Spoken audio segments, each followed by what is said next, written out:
Skate Canada is refusing to host national and international events in Alberta over its law on transgender athletes. The law blocks athletes assigned male at birth from participating in women's sports.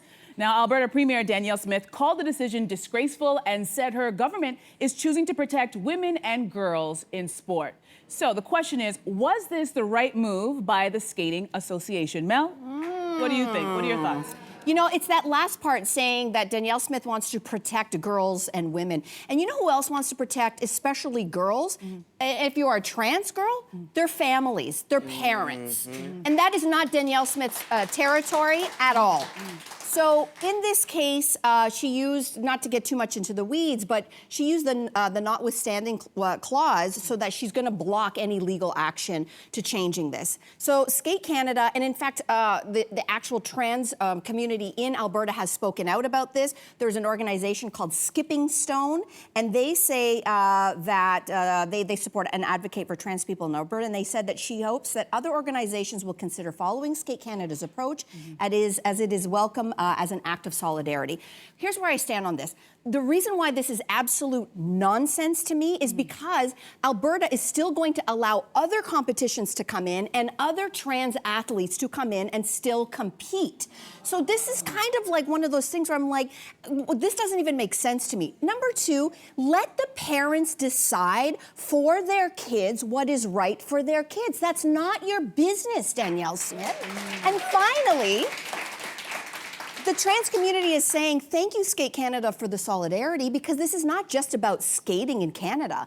This bill says that there are no trans athletes or who can compete in any sport, elementary school, high school, college, university. It's a ban on all of those sports. So this is not just about skating.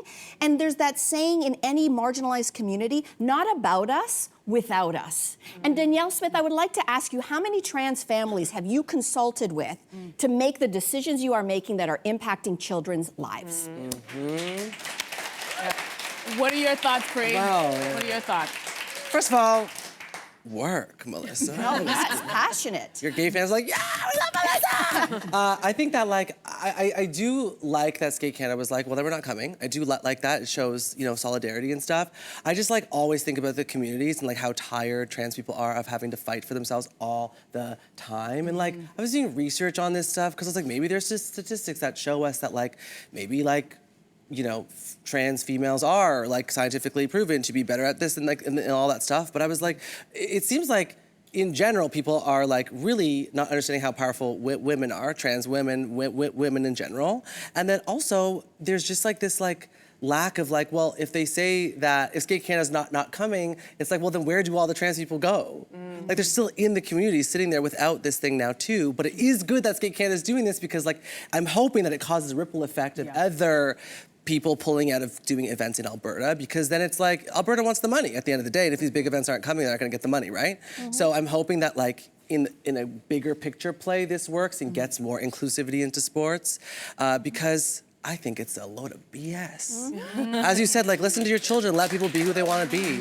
It's terrible. I think that's why Skate Canada is doing this move, is that they're hoping, because obviously you're then alienating out any skaters in Alberta who want to participate. If Skate Canada is no longer going there, those skaters don't have an opportunity, right? I mean, they could travel. They could travel. They could travel more Sure. expensive, exactly. Yeah, sure. So I think what this move does potentially is gets athletes and parents who are bothered by this decision to reach out to the provincial government, to Danielle Smith, and make her move the dial.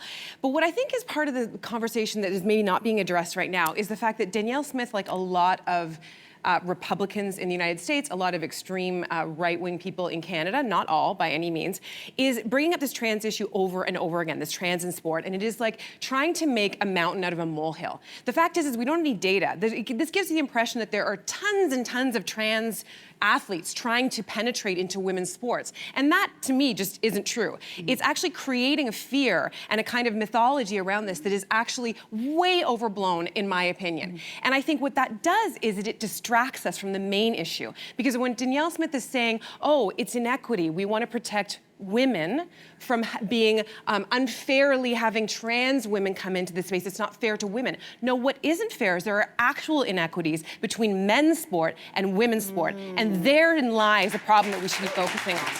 An actual Yeah. problem. Problem. An actual problem. Yeah.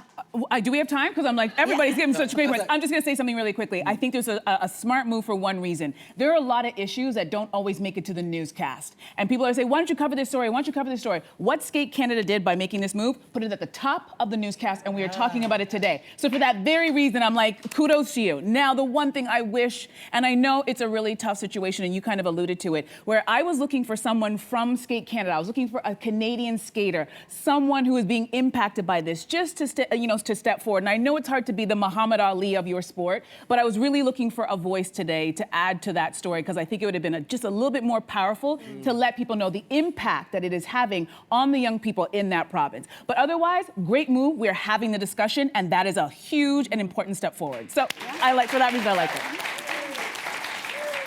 Yep. Albertans, next move, it's yours.